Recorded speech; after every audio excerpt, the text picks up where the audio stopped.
ராமாயணத்துல அந்த சுக்ரீவனுடைய ஆட்சியில் உள்ள அந்த கிட்கிந்தை காடு இருக்குல்ல, அங்க பூரா குரங்குகளாக தானே இருக்கும். அதுல 2 குட்டி குரங்கு இருந்திருக்கு. ஒரு குரங்கு நீலன், இன்னொரு குரங்குக்கு நலன் அப்படின்ட்டு நம்மளாம் நாய்க்குட்டிக்கு பேர் வைக்கிற மாதிரி அவங்களும் குரங்குக்கெல்லாம் பேர் வச்சிருக்காங்க. இந்த 2 குட்டி குரங்கு பயங்கர சேட்டை.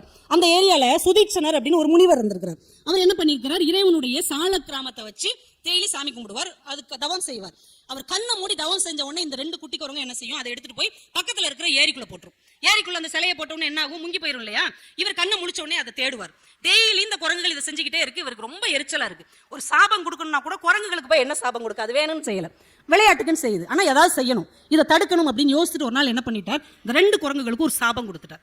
என்ன சாபம்னா, நீங்க 2 பேரும் எதை தூக்கி தண்ணியில போட்டாலும் அது முங்காது, மிதக்கும் அப்படின்னு சொல்லிட்டார். அதுக்கப்புறம் இந்த குரங்குகள் அதை தூக்கி தூக்கி போடுது, மிதக்குது.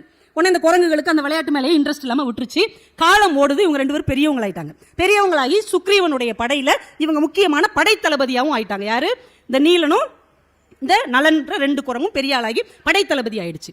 இப்ப சீதையை தேடி அனுமர் போறாரு. இலங்கைக்கு பாலம் கட்டணும். இப்ப இலங்கைக்கு கடல்ல பாலம் கட்டணும்னா எல்லாம் கல்லை தூக்கி தூக்கி எல்லா குரங்குகள் அனுமன் எல்லாம் போடுறாங்க.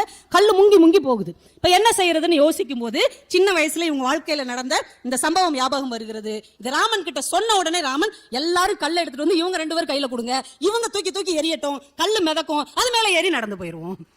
இப்ப சின்ன வயசுல நமக்கு கிடைத்த சாபத்தை கூட ஒரு காலத்தில் வரமாக மாற்ற முடியும் என்று மாற்றி யோசிக்க கற்றுக் கொடுத்தது நம்முடைய இலக்கியம்.